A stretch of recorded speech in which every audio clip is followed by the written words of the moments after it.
All right. I am joined by David Moulton, who is the author of an article in Compact Magazine called Two Cheers for Intelligent Design, which I wrote something about for the Substack a while back called Zero Cheers for Intelligent Design, and yeah, thought it might be interesting to bring him on and get his perspective on some of this stuff. So, David, thank you for joining me. Thanks for having me. So, I guess before we kind of get into the meat of this, it might be useful to just kind of start out by getting a more general sense of where you're coming from, like, I don't know, ideologically, like, what's the because Compact publishes, they've definitely got a sort of dominant editorial line, but they publish a pretty wide range of people, so that by itself doesn't tell us very much about what you think more generally, including you, right? Yes, no, including me a few times. Yeah, for sure. Yeah. So so my whole life I've pretty much been a leftist. I came of age during the Bush years, during the War on Terror, and so sort of was radicalized by that as a teenager, became sort of a pacifist anarchist in my teen years, then sort of ignored politics for a while, came back during Trump, and sort of became really, excuse me, read a lot of Marx, sort of participated in the whole socialist revival. Didn't join DSA, but joined a similar small socialist group during the Trump. Just for fun, which one? ISO. Do you happen to know ISO? Okay. Yep. So ISO, and then so that was a couple years, and then that collapsed. And I was part of the Bernie campaign. I mean, going door to door. I was living in San Francisco at the time, up until right up until the last minute, really. And so that collapsed. You probably know this better than me, but in March, right? There was the devastating Super Tuesday, exactly. Right? And so that was hard. And then it was like 2 weeks, California shut down because of COVID. And then the COVID years really led me to sort of re-examine things. And because everyone I knew on the left was just really adamantly for sort of COVID maximalism, shutting everything down, mask mandates, maximum school closures. We should be more like China and have an actual police enforced lockdown. That was a fairly common position on the left, and I was completely going in the other direction. I had the complete opposite reaction, and so that led me to sort of I switched from reading Marx to reading Ivan Illich and Agamben in 2020, and sort of reading sort of these critical takes on science and the authoritarianism of science, and sort of started researching that. And that led eventually to writing for Compact. So I've written about sort of what I see as the origins of our current state, where science has this massive authority, where it can sort of overnight change the rules of how we're allowed to interact with each other. I mean, there's a common progressive slogan, science is real. I've come to see that as fairly sinister. So I've written these articles for Compact examining sort of the lineages of science as an authoritarian, what I see as an authoritarian ideology. So I've written about AIDS, I've written about psychiatry, the opioid epidemic, and then this last one on intelligent design. I'm trying to sort of revisit controversies within recent history, within our living memory, that they've sort of gone away as hot topics, but in my opinion, that doesn't mean the underlying issues have been resolved, right? So, okay, I think I've got a sense there. So what's the? I mean, I've only read the intelligent design one. What's the? So, like with AIDS, for example, what's the issue there? So the interesting thing about AIDS, so the one I wrote was called, and by the way, I don't come up with the headlines. Sure, of course. Yeah, the editor comes up, but it was called how.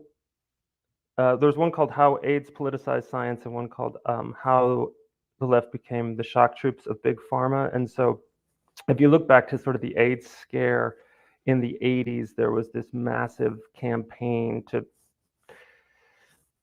scare everyone. There were headlines like "This is the Black Death," et cetera, and it was all grossly exaggerated. The extent to which AIDS really was a lifestyle disease, and that there were very specific risk groups who were, for whom it was a real threat, but the general population it wasn't. But it became this universal catastrophe, and I argue this actually ended up hurting everyone. There were scandals like the really hasty approval of AZT by the FDA, and how that it was this cancer treatment, and arguably it was killing people more than AIDS was. And this is sort of this emergency thinking sort of laid the framework for all these sort of catastrophes to come, including COVID and other things. And so, yeah, the threat of imminent catastrophe has become a real problem for us, for our ability to be free, if we're being told you have to do this or you'll all die. And I think this is, a recurring threat to freedom.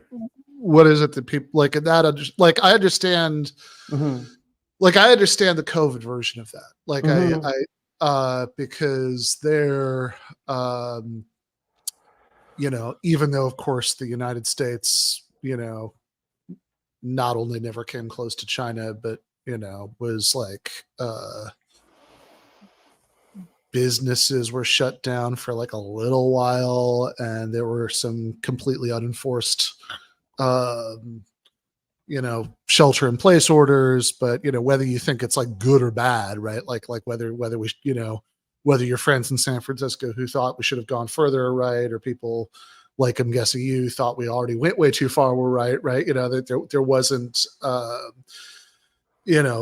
think that in, there wasn't actually that much, but at least in that example, right? I can understand that's like, there were some actual legal restrictions, and certainly there was a lot of like, yelling at people for, for doing things that, so I understand in that example, right? Like, that's, what it means to say, that there's a sort of that like emergency thinking became an issue for freedom. But maybe just because I'm less familiar with these debates, it's less obvious to me what that would have, what the equivalent would have been in the AIDS case. Like, I think I heard you say that there was, medication that was approved too quickly, right? But I mean, like, that's, that's a very different thing from like, I don't know what the freedom issue there is exactly. Sure. So, I mean, it was a different case, and I think a big part of why it was different was just media was different, right? And so today, with our phones, media is basically an extension of our body. In the 80s, you could just turn off the TV, so it wasn't omnipresent. But the rhetoric was similar in terms of this is, there was on the Oprah Winfrey show in '87, she said, experts have estimated that within 5 years, 20% of heterosexuals could be dead from AIDS. So just really catastrophe, right? So just this spelling of catastrophe in the media.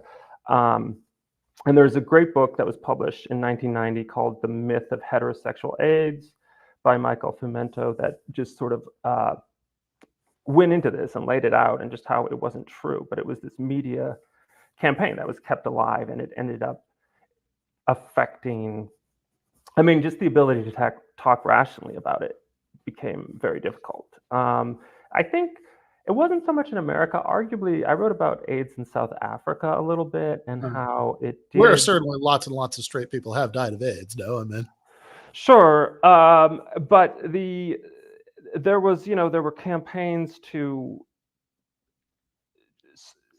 with the president of South Africa campaigns to, I would argue, limit his national sovereignty, his ability to deal with these issues himself through sort of international lobbying, petitions, saying you can't talk to certain people, right? You can't have this debate. There were different approaches to how AIDS should be dealt with, and it was always, there were vested interests to present the maximal catastrophic scenario as the correct one.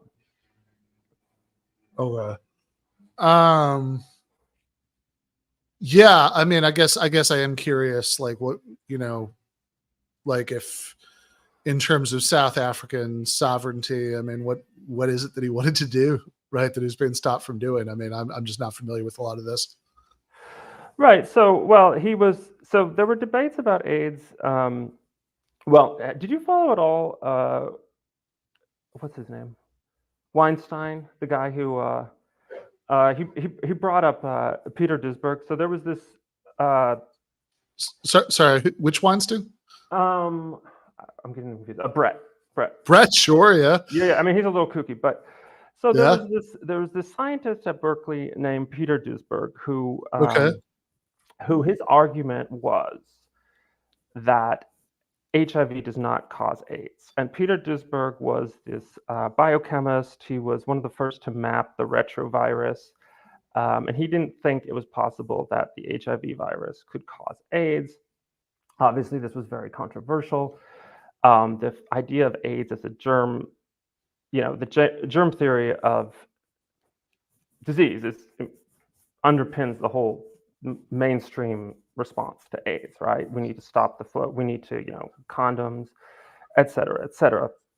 And he just pointed out that overwhelmingly, it was linked to risk categories, right? So promiscuous gay men, intravenous drug users, et cetera. And so he didn't think it was spreading beyond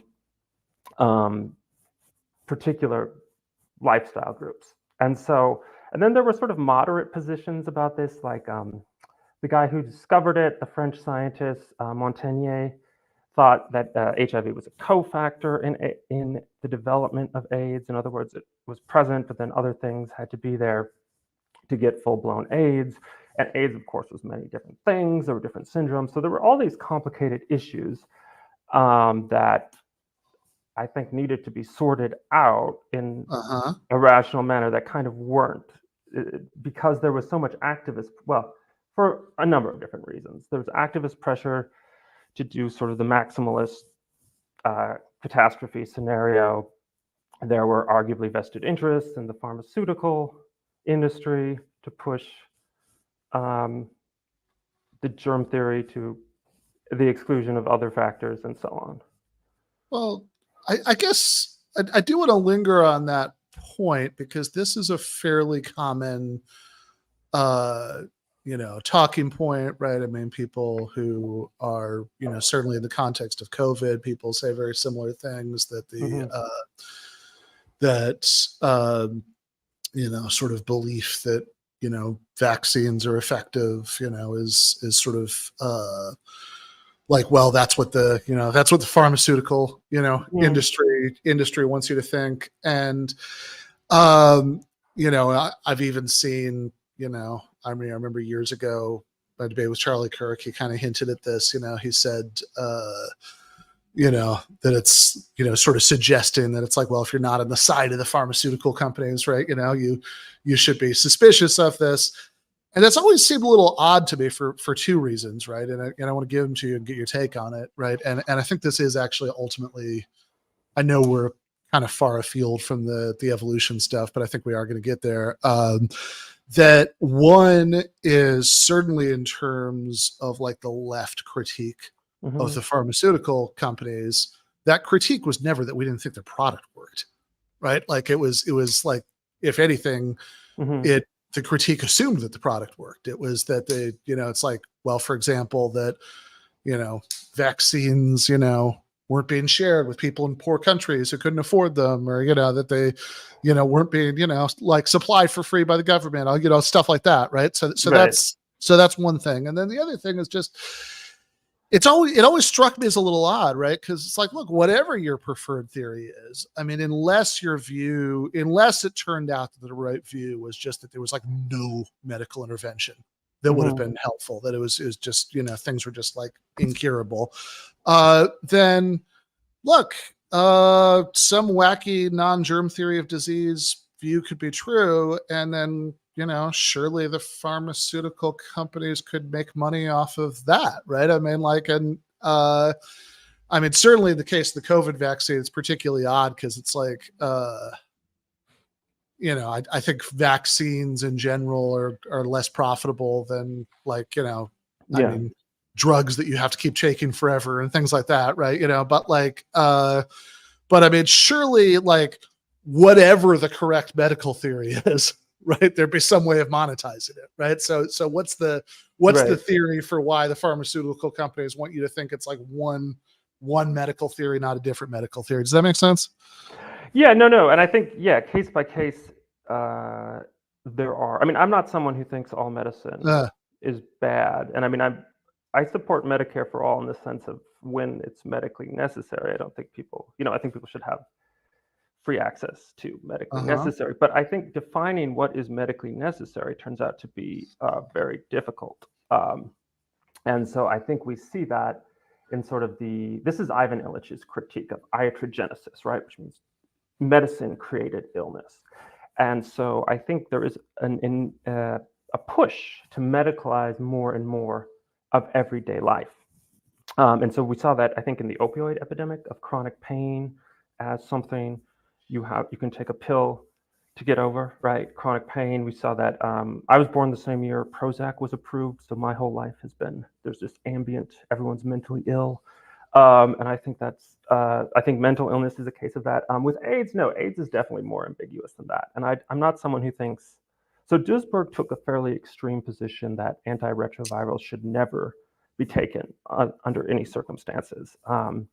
I think that was probably too extreme. And Joseph Sonnabend is actually a South African doctor I really admire, who was a researcher into AIDS from the early days. He thought antiretrovirals had a place, but you just had to be very careful about using them, because there were cases apparently of people who tested positive to HIV who were given AZT, and sort of, because it's a cancer treatment, right? It stops cell growth, and so they wasted away. And things like PrEP today, so people taking drugs when they don't even have HIV, that seems a little suspicious to me.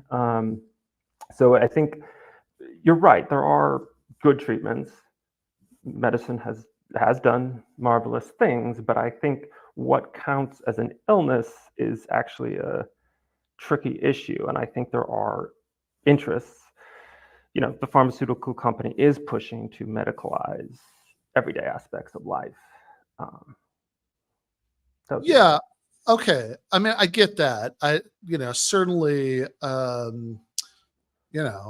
certainly psychiatric medication does, there are lots of people who, are alive, because of that, right? Who might not be otherwise. I mean, or are you just like, such, maybe I've bought the big lie. I mean, what's is that just not something you think in general, or is this more fine grained than that? With psychiatric medication, I'm pretty much just against it, honestly. There's a really good book called Anatomy of an Epidemic by Robert Whitaker that just lays out the rise in prescribing these meds coincided with the rise in, mental illnesses. I think this was actually one thing, even though I disagree with a fair amount of what he says, but I think Robert F. Kennedy Jr. was at least good in locating that this was a problem, right? That there'd been this explosion of chronic conditions and mental illness since the late 80s. And it's not seen as a political issue by most people, but I thought it was admirable of him to try and sort of politicize it, because I do think it's our daily lives, right? The most intimate aspects of our lives, I think, have been shaped by this. And so. Well, okay. So in, I mean, of course, there's always, there are always two possible views of anything like that, right? One is that, uh, well, people before a certain point were diagnosed with something. Clearly, they were fine. Therefore, there's something fishy going on with this sudden, rash of diagnosis. The other one is just like lots of people are suffering in ways that's, that aren't being, that aren't being addressed, right? And like, and I guess I think this is actually helpful because I think this moves us closer to the sort of original subject, that you know you've because you've brought up two guys, and I know in both cases, I want to be fair about this, you didn't like endorse everything they think or close to it, right? In fact, in both cases, you kind of went out of your way not to. But Brett Weinstein is somebody who goes, like who will say things like, his immediate family would have gotten multiple Nobel Prizes if not for the distributed idea suppression complex. Some of that might be Eric, but certainly that's something the Weinstein brothers say. He's also very pro-evolution. I mean, that's his whole thing. So obviously, I don't agree with him on that. Anyway, there you go. And then RFK Jr. of course, has these views about, not just the, COVID vaccine, but, vaccines in general that, are, that are just like, in order to believe them, right, you have to believe that the majority of people who sort of professionally specialize in this, right, are, actively or passively, going like you have to believe something fairly conspiratorial about them. It seems to me, right? Or else it just kind of doesn't make sense on the face of it. And this does get to a much bigger issue about how to think about science in general, because one thing that always strikes me very early in all these conversations is that, I know I'm not equipped to, to sort of adjudicate, the finer grain details of a lot of these things. Right. But it's, and I worry that people sort of start to believe that they are equipped to do that, based on, reading a couple books, right? Maybe, right? And it does just strike me. I mean, this is like a very, this is a very like basic bitch sort of point here, right? But like, it does strike me that, the scientific field, there's going to be sort of immense amounts of empirical and often mathematical complexity. There's a reason that people spend, years and years earning degrees, etc. And, it does seem like, and I know there's some political concerns that are, going on in the background here that I'm actually not entirely unsympathetic to, about sort of, worries about, kind of a technocratic worldview that disempowers people and things like that. And I get all that, right? But it nevertheless does seem to be the case that realistically, right, most of us, none of us can have sort of deep expertise in everything, right? It does seem like if you're going to have big, complicated bodies of knowledge, you're going to need to have a certain amount of intellectual division of labor, where some people spend their time looking into one thing and other people spend their time looking into another thing, and they report back to each other, right? So, but of course that only works if you have some kind of baseline assumption that the majority of things that that like epidemiologists or biologists, in the evolution case, etc., right, that like you put a fair amount of stock in, okay, this is what the people who spent the most time looking into this seem to think. And I guess it seems to me that there, the pattern here, right, of what you're saying is there are a number of cases, right, HIV, COVID, evolution, where you seem to think that that's a bad procedure, right? So I know that was like a lot of buildup, but Sure. yeah, Well, so you are a socialist, right? A democratic sure, socialist. yeah, And so how is that different from, I mean, mm, Alan Greenspan, right, said, yeah, well, sure, elections don't really matter because the economists have the major yeah, decisions figured out. So, right, there is an issue of expertise, and it's true. Like yep, when I was a socialist, I didn't know as much about economics as Alan Greenspan or Milton Friedman. So there's sure. a sense in which you think for economics, is it just that economics is a pseudoscience, Mm, or what is it that allows you to think ordinary people should be involved in sure. decisions there? Yeah. Well, I don't think it's a pseudoscience. I mean, whatever. I think that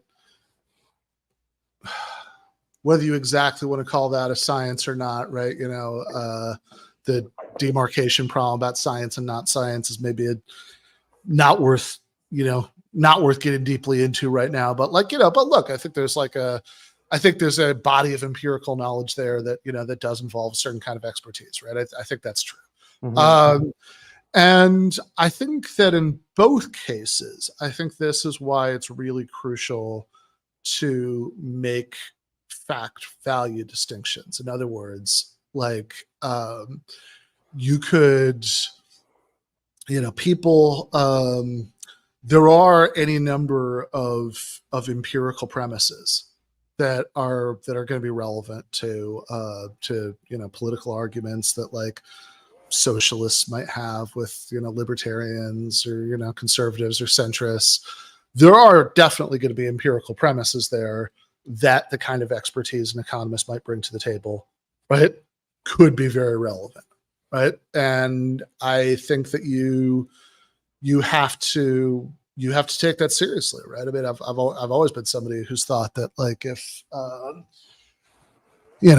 I mean, some of these questions are a lot more controversial. I will also say that economics is is much less consensus prone, right? Uh, than medical science, certainly, right? That you have so you have really bitter arguments among economists about whether minimum wage increases will increase unemployment, for example, right? Like Sure. that. And both in terms of sort of abstract modeling, and then also in terms of actual empirical studies, right? There's famously people will go back and forth a lot about studies and meta studies and and all that stuff, right? So I think there is more. I think that there is a lot more disagreement in that group. But even so, I've always been somebody who's thought, yeah, look, I don't think you should just dismiss that, right, as oh, that's definitely not true, right? When people say that, right? But I think that doesn't settle the issue, because you can also say, well, look, we could do minimum wage increases and also federal jobs programs, right? For example, or, it could be, if we could do the minimum wage increase, but we can't do the federal jobs program. So let's take it as read, right? That this will lead to a couple percentage points increases on unemployment. Then this is where, again, I think the fact value distinction becomes really important, because you say, okay, well, even if that's true, that doesn't necessarily by itself tell us whether this is the right thing to do or not, because it could still be the case that you've helped, okay, so if you've lifted lots of low income workers out of poverty and you've also slightly increased unemployment, right? I mean, that's a value judgment about whether that's therefore overall bad, right? So that would be an example. So and I think this goes to, I mean, I actually really like that question that you raised, because I think that sort of neatly frames kind of where I'm sympathetic to some of the underlying concerns behind what you're saying are, and where I tend to get off the boat, right? Because if you say, oh, we need to do X, Y, and Z public policy things because that's what the science says, then I think that is importantly a little bit confused, right? Because I think that's never exactly true, right? Like I think that the science can tell you that like some empirical premise is true that might be relevant, right, to whether you should do X, Y, or Z. But then, take the COVID example that, even, I was probably in 2020, 2021, right? I was, from the sounds of it, right? I was, much more, closer to being a COVID maximalist than you were, right? But like, I still would have been really against doing the China stuff, right? Like that still would have sounded, really bad and unacceptable to me, right? Because there's a trade-off there about, okay, how much public health benefit are you going to get, and how much personal freedom are you going to sacrifice? And that's that's a value judgment. And that's something that I think that ordinary people, if you think, right, that ordinary people are capable of self-government, right, which I think is the sort of premise of the socialist project, right? C.L.R. James, right? Every cook can govern, right? Then it's like, yeah, I think that enters in on those issues, but that does seem a little bit different to me from saying that every individual is just as qualified as every other individual to adjudicate factual claims that involve all sorts of expertise, right? So again, I'm just, curious here because like there's a sort of more general issue here about how to sort of epistemically navigate your way through life, right? Like, I'm not saying there are never situations where you might be justified in concluding that the majority of experts are wrong, but it does at least seem to me that, okay, the majority of people who spent the most time looking into this have come to the conclusion that not that this factual thing is true, therefore we should do something, but just that the factual thing is true, right? It does seem to me that should have some pretty considerable weight, right? So I what I'm kind of trying to probe for here is, and I think this could be relevant to the AIDS and COVID stuff. I think it's going to be relevant to the evolution stuff, right? It's like, to what extent is our disagreement about you just not giving it as much weight? And to what extent is it that you kind of have some thoughts about, that like, I'm just kind of missing where you're coming from. Right. So, okay. So let me just say this, that the person who first got me interested in, because I'd always accepted evolution, that it must be true for my whole life until, I'd read, do you know Thomas Nagel? You're in philosophy, right? Thomas Nagel, Jerry Schroeder. They've written things that are a little bit critical of like the Darwinian, sort of Darwinism as a maximum program. And I'd read that and was sympathetic to that. But then it was actually a biochemist who got me interested in the even bolder claim that Darwinian evolution just doesn't explain much, that it might actually be a failed theory. And it was someone, so he was a friend on Twitter who he's a doctoral student in Santa Cruz.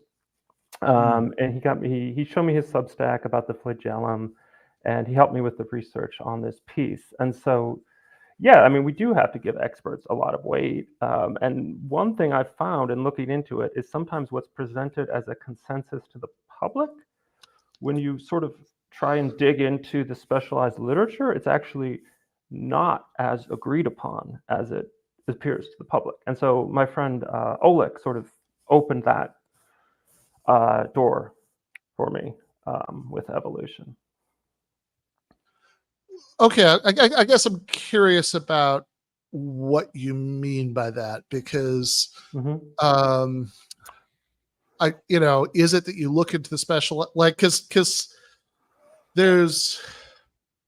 I understand you look into the specialized literature and you find somebody, right, who's disagreeing with something, or somebody who's even disagreeing with something, and you look into it and you say, oh, this person is, this person is making really interesting points, or I'm not that impressed by the responses, or whatever. I get that, right? Yeah. But that seems to be a little bit different from saying, like how is it that looking into the specialized literature makes you realize that there isn't as much of a consensus about that? I mean, just kind of crudely, Sure. like,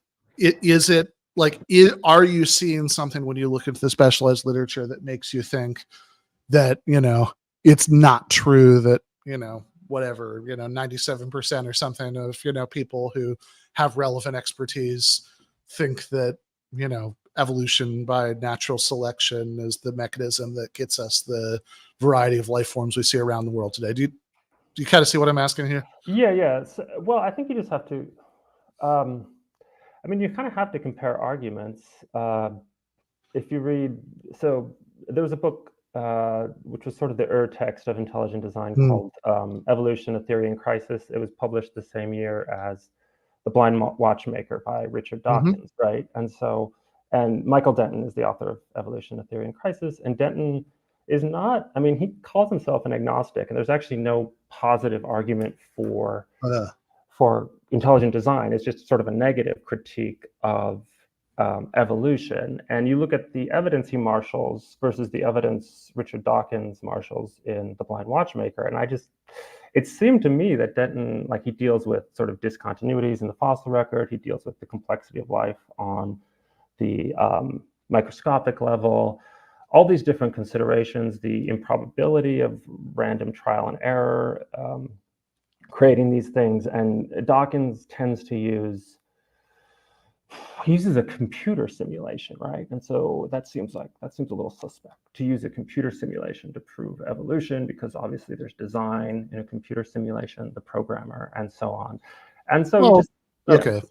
I mean, maybe, right? It could be, it depends how the computer simulation works. This is, in general, if you tell me that, to test whether something could have come about without design, right? Like that you do like a computer simulation where, you sort of look at a variety of circumstances and, and how they probably would have played out. Right. And that doesn't, just having a computer simulation doesn't tell me by itself that there's a thumb on the scale, or that there's or that you're doing something, that you're sort of sneaking in something that simulates design. At least at first blush, it's not obvious to me why that would be the case. Well, that was another, for me, a legacy of it was suspicion of computer models to tell, because I realized how many assumptions, background assumptions, go into computer simulations. So to take them as giving us the truth about this world as opposed to modeling an alternative world, I think is difficult. I think. Yeah, look, you have to. I think that, of course, that's true, right? That you're going to be incorporating, you're incorporating a bunch of assumptions that could turn out to be false, right? So, that definitely goes to the fallibility of it, right? But that's, it could just be that it's look, we're trying our best, right, to figure out what's probably true, given our current evidence, and this does, using computer simulations does seem like that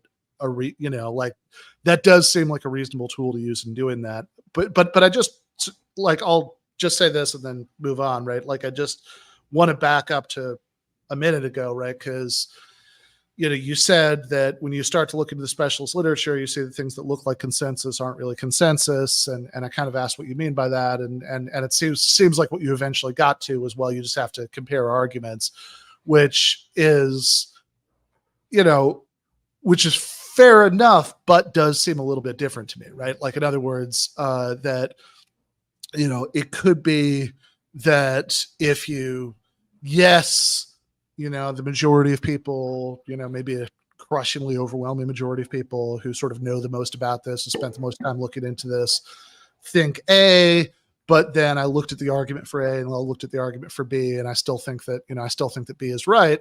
I'm not saying that could never be correct, as a procedure, right? Especially if the argument then especially if it's not about the sort of premises that the people who that like specialized expertise is relevant to, especially if it's about the inference, right? Because that's the part that non-experts are best able to judge.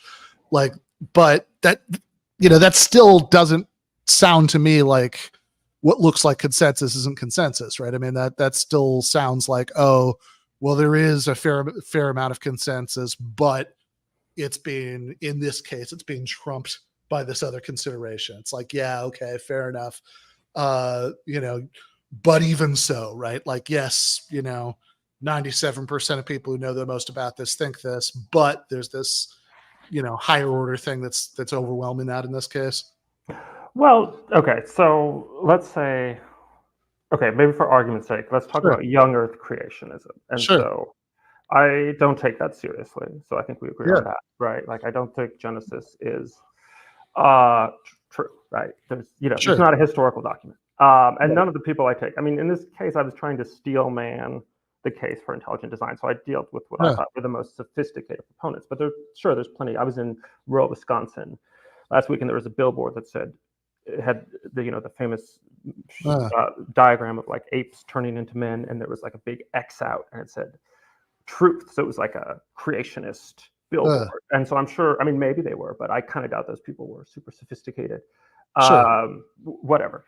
So we can agree, like, so young Earth creationism is just there to just ignore all the evidence of what people, what we now know about the state of the Earth. And so I don't think intelligent design is like that. I think it is dealing with the evidence. And so you can see, and so the problem with going with consensus is that sort of, I mean, scientists are people too, right? And they have professional standing and they have ideology. And so there's a certain ideology of scientism that tends to give them more power, whether they're conscious of it or not. That tends to be that tends to prevail in these circles, right? And so if we peel that back and look at what they're saying, I think, like in some cases, like Stephen Jay Gould talked about discontinuities in the fossil record. He even said it was the trade secret of paleontologists, right? And so this could be interpreted as going against evolution because Darwin only allowed for piecemeal, gradual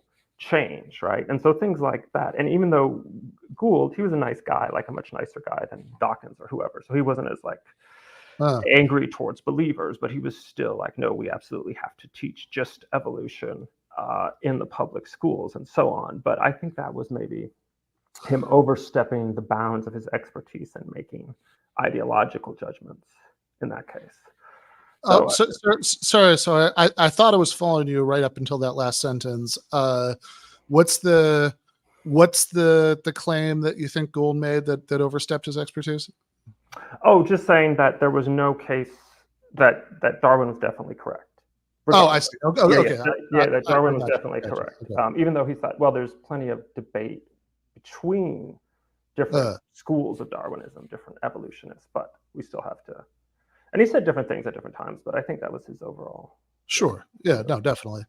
Okay. So, in that example, from what I understand about Gould's view, right? I mean, you have Gould is somebody who is sort of dissenting from some of the details of received evolutionary theory, right? But in the name of a slightly different version of evolutionary theory, right? So in the most famously, I think, right? I mean, I'm not, I have at one time I read a fair amount of his like sort of popular essays and stuff, but like I certainly, I know he wrote this like doorstopper called The Structure of Evolutionary Theory. I've certainly never read, right? So I only like vaguely know a lot of this stuff, right? But my understanding is, Gould has like two sort of big differences with other forms of evolutionary theory. One of them is about spandrels, right? That they're being that, Mhm. he thought that received versions of evolutionary theory, like erred too much in the direction of seeing every adaptation as having an evolutionary advantage, as opposed to in some cases, things might just kind of come along for the ride because they go Right. with other other adaptations that have evolutionary advantages, right? That's like the spandrels and cathedrals, right? The things that like don't actually serve any architectural purpose, but sort of come along with the things that do. And then the other one that I think is more relevant to what you're bringing up is about when he's talking about discontinuity, right? About like gaps, right? Mhm. Basically in the Mhm. in the fossil record is about punctuated equilibrium. So Right. saying that, okay, sometimes there are these um, that, rather than thinking that, certain kinds of big evolutionary changes, like happen, you know, slowly over, sort of in this sort of slow and steady way, right? We should think that actually sometimes, things are like relatively flat for a long time. And then there's this, then there's this sudden leap forward. And, in both cases, this seems like, uh, whoever's right. And, I mean, I don't, I mean, like, this is definitely to my mind, right? I mean, this is definitely a how the hell should I know issue, right? But like, who's ever right in that intramural argument, right? About those points, in both cases, we have views that, not only sort of converge on the sort of basic assumptions, right, of Darwinism, but also are, in both cases, we have views that um, are are like, sorry, I was trying to think as I was talking of like a sort of more nuanced way to put this, but I mean, I think like just crudely, right, that we think of as sort of testable, right, that these are things that um that we can have, we sort of know what evidence,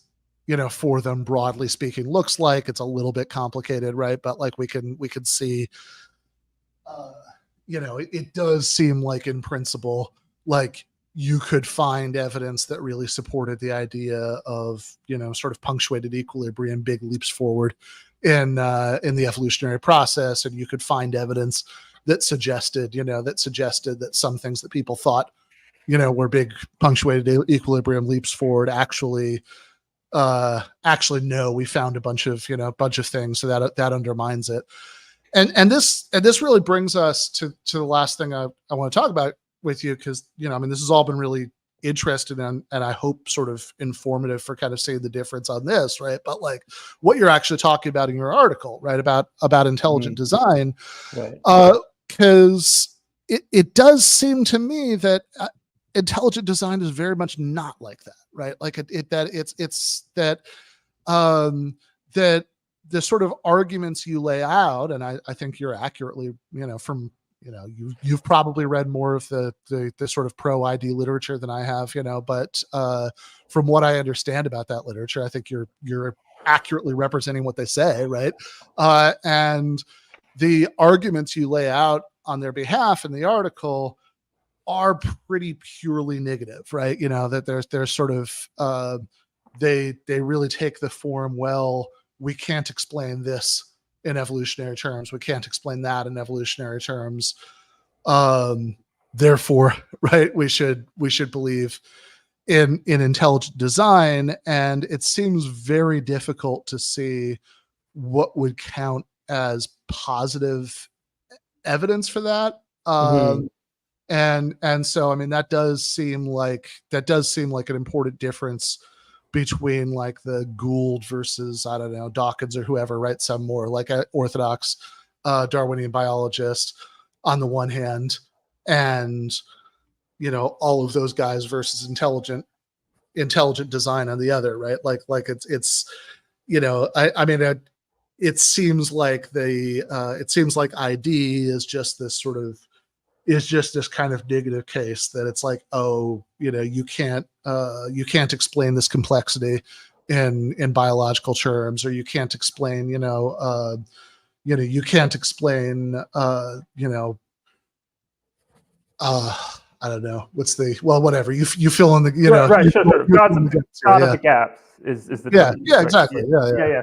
So, well, I have a couple thoughts on that. So one Sure. is, Yeah, so my friend I mentioned, the biochemist, yeah, he actually agrees with you on that. That yeah. he appreciates Behe's negative arguments, but thinks the argument to the design inference is flawed, just because he thinks. I mean, one way to take science is science has to follow certain formal rules. One of which is you can only posit material causes, right? It's Mhm. the uncovering of material causes. Um, and I think that's fine if individual scientists, if that's how they see their vocation, go for it. Mhm. I'm not going to try and say no, you can't do that. Uh, But I think there's also a sense in which science is our best means for uncovering the truth about mhm. the universe, right? And so, what if Uh, evidence really does point to some transcendent cause outside the material? I mean, how can you adjudicate that beforehand without? It seems like there's an issue of question begging, right? mhm, In that saying, if you mhm. define science this way, and science is also the truth, then it seems a bit circular to say that science can only deal with material causes. Science is our best way of uncovering the truth, and so by definition, there are only material causes there. Um, so that's one thought I have. Mhm. Another thought is, I don't know. I think the positive argument, in my Uh, opinion, comes out pretty strongly in Meyer when he talks about like the linguistic structure of DNA and how it's rational to infer an author when you have a meaningful text. I mean, it's a update of William Paley's watchmaker argument for the 21st century using the data of biochemistry. And in an appendix to Signature in the Cell, he does uh, list what he sees as predictions that intelligent design can make. And examples are, actually, in the Dover trial, so Behe famously said the flagellum was irreducibly complex. That's the motor of the single yep. cell bacteria. And Ken Miller, I believe his name is, the Brown chemist, Mhm. said, no, there's this precursor in the type 3 uh, secretory system, right? So this other system that a bacteria uses actually was the precursor to the flagellum. And so Meyer, which according to what I was looking at, it seemed like that what Miller was saying was wrong, that the flagellum actually probably came first, according to the most recent research. So Meyer would say that was a prediction, that the TTSS was not a precursor of the flagellum. He would say that was a case of evolution making the wrong prediction, right? And having to sort of make a prediction to sort of as an ad hoc thing to cover their bases. So, I mean, I think Darwinism has not actually made great predictions, because if you look at the origin of species, he's saying the fossil record will eventually be filled in if we just, spend enough time. Geology was still a very young science at that time, right? So he says if we spend more time digging up fossils, eventually we'll find all the intermediate forms. That hasn't really happened in the 150 plus years since it was published. So in my opinion, Darwinism doesn't have a great track record itself of making predictions.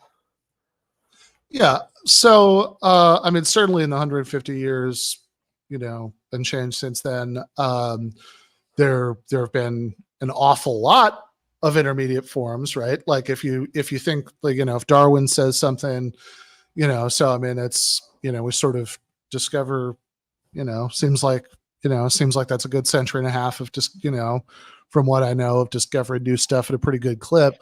But of course, anytime you have, like, especially if you do assume, pretty steady stepwise, progression, um, I mean, if you've got 1 and 2 and 1.5, then, you've still got missing stuff at 1.25 and 1.75 and, whatever, right? Like, and it could be that, like, Darwin just hadn't thought very much about, because there's no reason that he really would at the time that he was writing, and given his interest and expertise about exactly how difficult it is for things to be preserved in the fossil record, and like some of the challenges that that might come up there. And certainly, so okay, but like on the larger point you were raising, right? So you said two things that are both really interesting, and I want to try to dig into just a little bit in the few minutes we've Sure. got left, right? So one of them is about material causes, and the other one is about positive predictions. As I'm sure a lot of Myers critics think that and Dembski's critics, because he said very similar things about the meaningful information, that a lot of these guys critics are sort of very skeptical, kind of how well defined that notion is in context. But putting that aside, even the the predictions that you're talking about here Mm-hmm. are basically predictions that things won't be explained, right? So you're saying like, oh, well, people think that they found a precursor to the flagellum, but actually our prediction based on our theory is that it won't turn out to be, or something like that, right? Like Right. that still seems pretty purely negative, right? Like it's still it's so like an analogy I kept thinking about when I was reading your article, and when I was ready about it for the Substack, that I think also takes us to the point about material causes, is if I don't know, I mean, if you're doing crime scene investigation, right? Mm-hmm. And you say you cannot for the life of you figure out how the crime was committed. It's a Mm-hmm. some locked room murder kind of set up, right? It's like you can't see how it was done. If you just sort of say, well, this actually wasn't done by human beings, or it must have been this guy who we sort of suspected before we started investigating, and he actually used magic, right? So we're just not going to be able to reconstruct physically how it happened. Then that seems like the problem there isn't like you're kind of framing it as, oh, we have this ideological commitment to only material causes count, right? Right. Nothing else counts. Right. But it seems to me that I would think about the issue a little bit differently. It's more like, well, once you start talking about immaterial causes in this way, I mean, the problem with that is not that we have this sort of ideological belief that those are bad causes or something. It's that it's really unclear what would even count as evidence for that, right? Or where to sort of go from there, right? Like that if so it seems like this is why it seems to me that even even if you have like a theory of like intelligent design by visiting aliens, Right. right? That's actually a little bit better, right? Than saying intelligent design by a immaterial divine mind, because at least with the aliens, in theory, you could you could find fossilized pieces of their spaceship, and you could sort of try to extrapolate what planet they came from, right? There's stuff that would count as evidence for that. There's sort of new lines of empirical investigation that would open up, right? Whereas saying, oh, I guess whoever committed this murder used magic, or similarly saying, I guess I guess this was just sort of these things that, let's say for the sake of argument, right, we don't have evolutionary explanations for. I would say that that's often a very contested point, right? People will often say, oh, here's some speculative evolutionary explanation or whatever, right? But these things that for the sake of argument we don't have evolutionary explanations for, God did it, right? Like in both cases, that just kind of seems like not so much our evidence has uncovered it, but like we just can't find evidence for any particular explanation. We can't find a theory that would be fruitful of like further avenues of explanation. We're just kind of throwing up our hands, right? So that to me is how I would think about it. I mean, where to your mind does that go off the rail? Like, does that analogy go off the rails, or why is this a bad way of thinking about it? Well, okay. So one interesting thing is, Francis Sure. Crick, maybe the most influential Yeah. biochemist of the 20th century, he actually did believe that aliens, or he thought Yeah. it was an interesting hypothesis, targeted panspermia.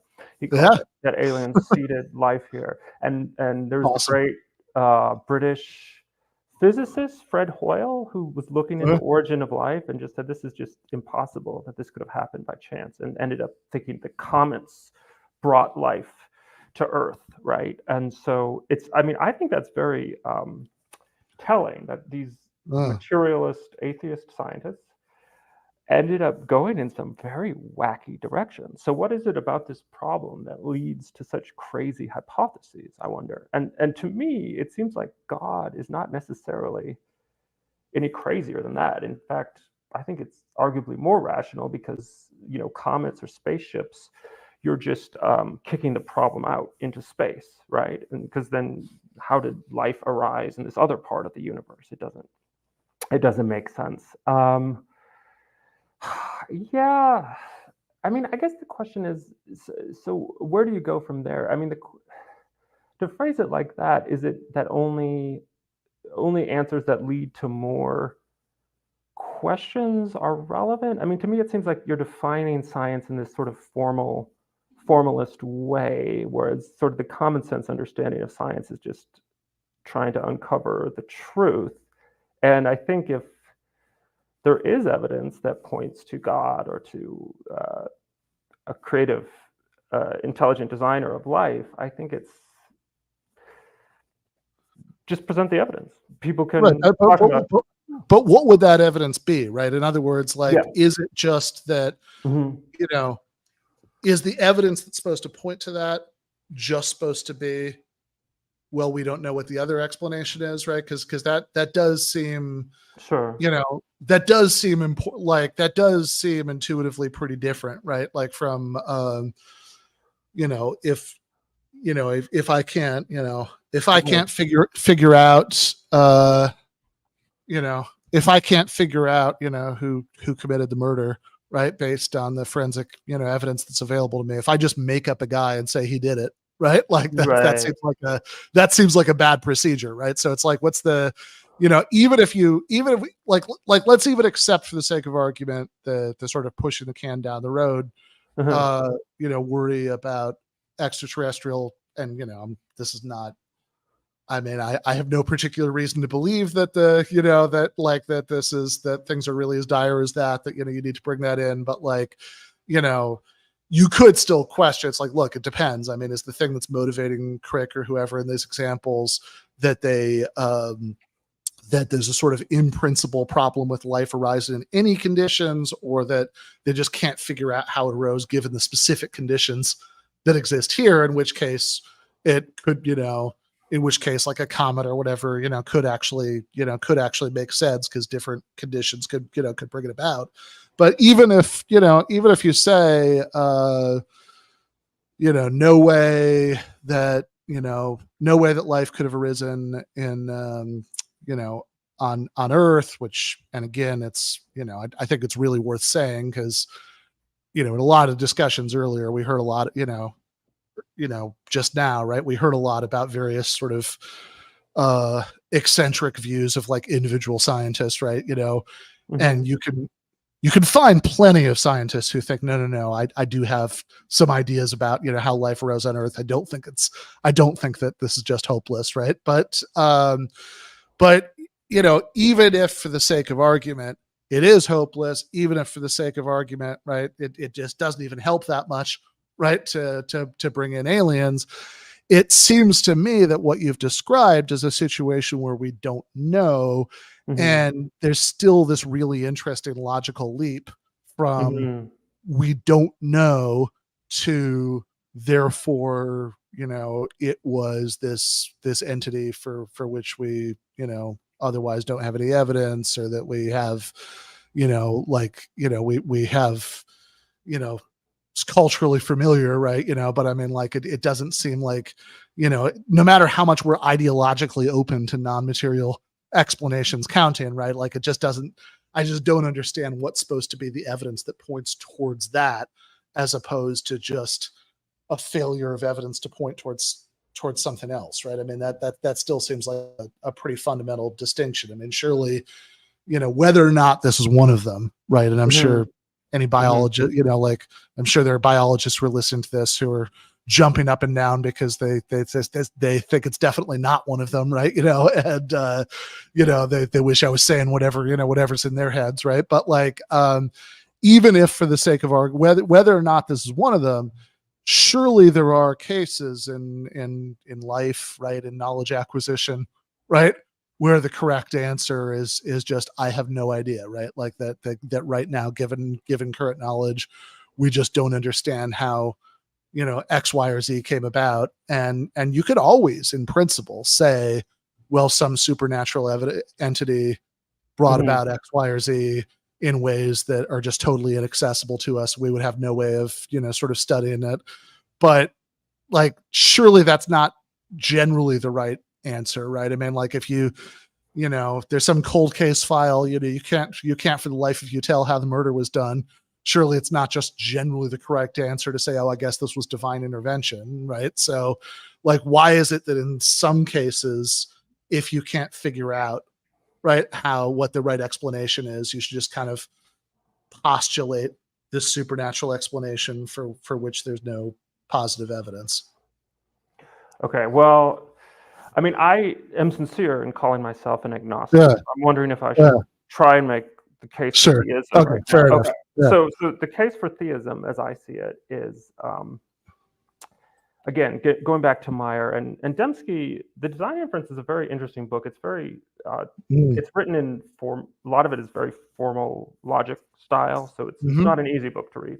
But it's incorporated. Most of Dembski's insights are incorporated into signature in the cell, and there's an argument for when do you think something just happened randomly? So I would posit that the evolutionists use random chance as a lot of heavy lifting. And at what point is random chance a less satisfactory explanation than God, I would say? Because chance, to say something just happened by chance, I think it's dubious whether that counts as an explanation, right? And so there are circumstances in which we do recognize design, we recognize intention, and I think it gets back, insofar as I'm sold on this, I think the strongest positive argument is the linguistic structure of life, the fact that DNA is structured like an alphabet. There are 4 letters that code, and then that are turned into amino acids and then code for proteins. And so the sequence specificity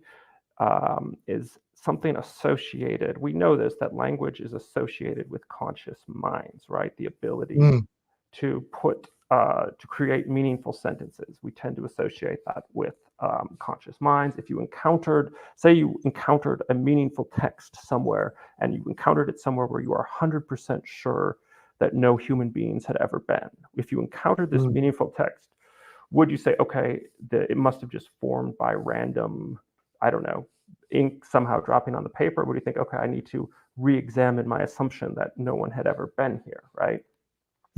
So that to me seems like the strongest positive argument. We know that random trial and error is a really poor method for creating complex structures. All these things tend to be associated with a conscious mind. And I agree it gets difficult, because what is a mind? I don't think we actually have a very good understanding of what consciousness even is. And so it's, the scientific revolution, it's true, was premised a lot on sort of getting away from these deeper philosophical questions and just focusing on physical causes. And so to bring that back into science in the 21st century, I agree that's very it's very uncomfortable in a way. I mean, it does seem a little weird, but I do think Meyer and Dembski have some serious arguments. Yeah, I mean, random chance is a very bad way of bringing about complexity. Random chance plus a significant non-random element like selective pressure does seem,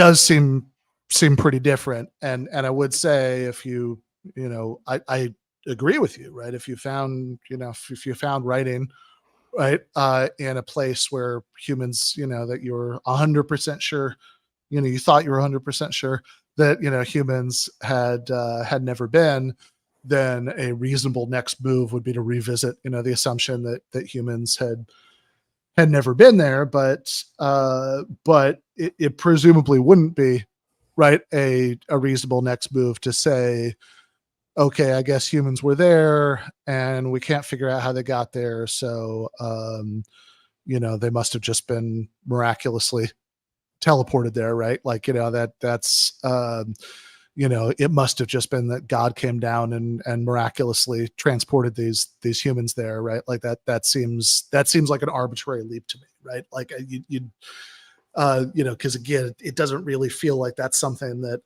you know, the negative evidence of we don't know how the humans got there. There does seem like a really important leap from there to the claim that,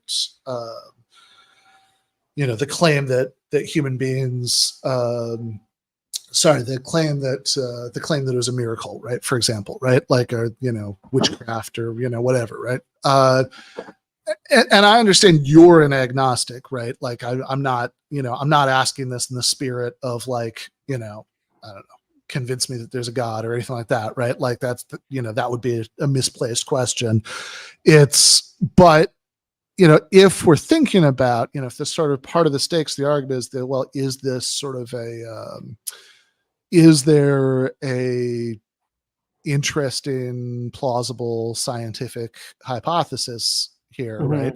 Then it does seem to me that, you know, quite separate from any kind of ideological hangups, right, about God as a hypothesis, like what's the positive evidence is a really relevant question, right? Because you know, if you want to say, well, we have these two, you know, sort of at least somewhat, you know, respectable scientific options, right? That's the whole point of like the, you know, I mean, that's what the whole culture war about this stuff was about originally, right? You know, whether or not that was the case, right?